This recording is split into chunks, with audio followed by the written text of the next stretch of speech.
Bom, pessoal, muito bom dia a todos. Vamos dar início, então, a mais uma reunião semanal. Hoje é segunda-feira, dia 29 de janeiro de 2024. A gente começa, como sempre, falando primeiro dos acontecimentos no cenário local.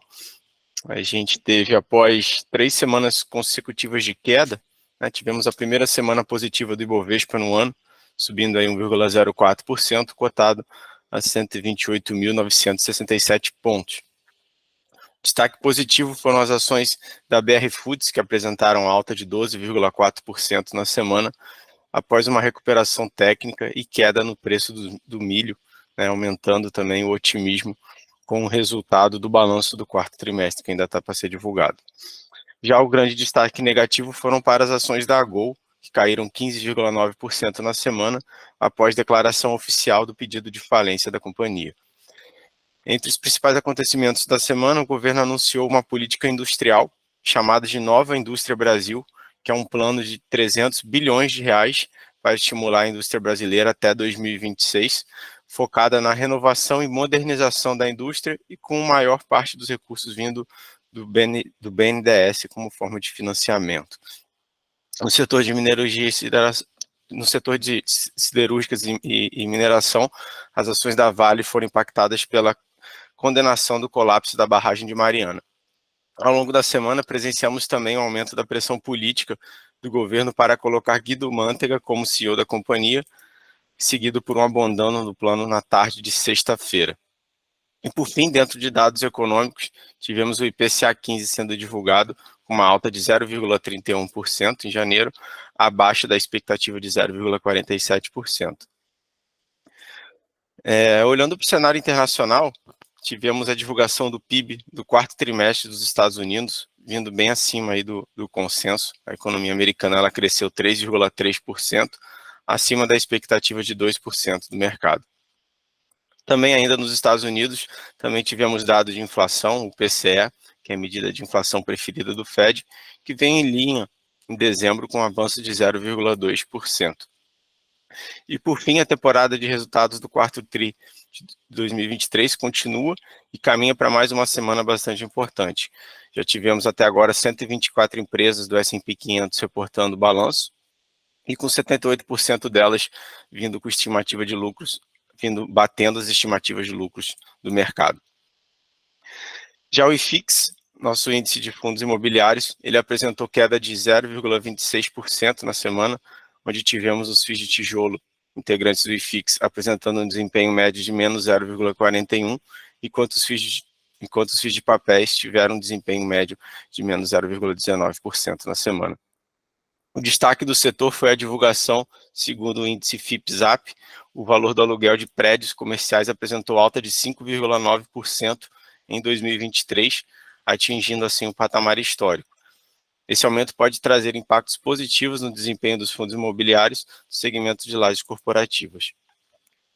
Entrando agora na parte de moedas, né, a gente viu o dólar apresentando uma queda de 0,28% contra o real, cotado a R$ 4,92. Já o índice DXY, que representa a variação do dólar frente a uma cesta de moedas, apresentou ganhos de 0,23% na semana.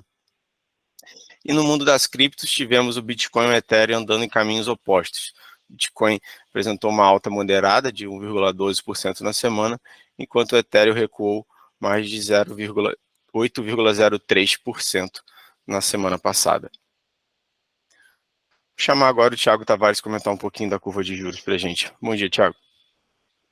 Bom dia, Gustavo. Bom dia, pessoal. Então, dando sequência ali na nossa curva de juros, né? A gente teve ali uma queda semanal em todos os vértices, né? Vocês podem ver ali que o nosso DI 25 teve uma queda de menos 1,39%, fechando ali a semana em 9,96%.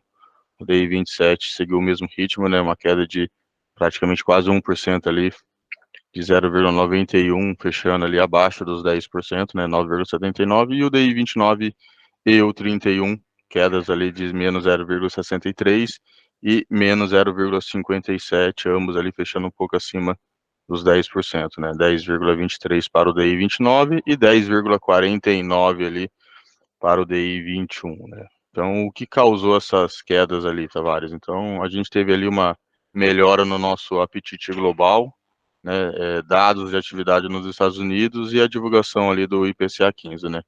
Então, dentro ali das melhoras no apetite do apetite global, a tendência global ali por risco teve impacto positivo nos ativos emergentes, né, resultando ali na tirada de prêmio no risco da curva aqui no Brasil.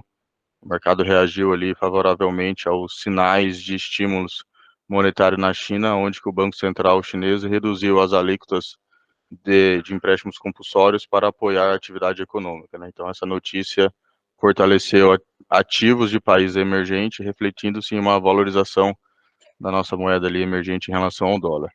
E dentro dos dados da atividade econômica nos Estados Unidos, que também acabaram ali ajudando os nossos DIs, né? Em meio às indefinições acerca da trajetória dos juros nos Estados Unidos, uma bateria de dados na semana passada foram divulgados e trouxeram um novo ânimo aos investidores, né? Primeiro ali foi o PIB americano, que subiu 3,3% no quarto trimestre de 2023, acima do aumento de 2% esperado pelo mercado. O PCE ali avançou 1,7% no quarto trimestre, enquanto o seu núcleo, que exclui ali itens considerados voláteis, aumentou 2%.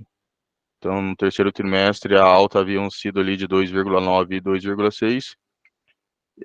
Então, esse cenário ali deflator no núcleo ali do PCE, em que as autoridades ali do Fed consideram a melhor medida do ritmo ali subjacente por conta da inflação dos preços ao consumidor, né, aumentou a uma taxa anualizada de apenas 2% no quarto trimestre, e é o segundo trimestre consecutivo em que os preços subiram na meta do FONC, que é exatamente 2%, né? Então, dito isso, essas notícias favoráveis sobre a inflação dão ao Fed ali uma margem para iniciar ali o corte ali nos próximos meses, né? O mercado espera que o comitê corta as taxas em 0,25 pontos na reunião de 1º de maio, embora os dados da inflação de hoje mantenham vivas as esperanças ali no mercado de um corte já nas taxas na reunião ali de 20 de março, né? Então, nesse ambiente ali, as apostas em torno de um corte de juros em março pelo Fed vem ganhando cada vez mais força. E para finalizar aqui, a divulgação do IPCA 15 também acabou contribuindo com a queda dos DIs, né? Conforme o Gustavo comentou anteriormente, né? Ele foi divulgado na sexta-feira pelo IBGE. Em janeiro a gente teve ali um 0,31 de alta, né? Após a alta de 0,4 no mês de dezembro. O resultado ali veio abaixo das projeções dos analistas de mercado financeiro e das instituições, que eles estavam estimando ali uma alta de 0,47, né? Então o resultado também ficou abaixo do intervalo das estimativas, que ia de 0,4 a 0,6. E nossa agenda semanal aqui no Brasil e nos Estados Unidos, né, os olhos estarão voltados para a super quarta, onde serão divulgadas ali as taxas de juros no Brasil e nos Estados Unidos, né? Por aqui o esperado por analista é que o Banco Central venha cortar novamente a Selic em 0,5 pontos, né? Saindo de 11,75 para 11,25. A decisão acontece ali após o fechamento do pregão na quarta-feira. Nos Estados Unidos, o consenso prevê que a taxa continue onde está, no intervalo que vai de 5,25 a 5,5, né? Mas a expectativa do mercado é pelos sinais que as instituições vai transmitir para as reuniões seguintes, né? E na sexta-feira ali, o payroll americano também ajudará o mercado a calibrar ali suas apostas para as políticas monetárias nos Estados Unidos, né? Se os sinais forem de um mercado de trabalho ainda ali aquecido, o mercado pode adotar uma postura mais cautelosa, mas sinais de desaceleração devem reforçar ainda mais as expectativas de início ali de corte já em março, tá bom? Obrigado, Gustavo.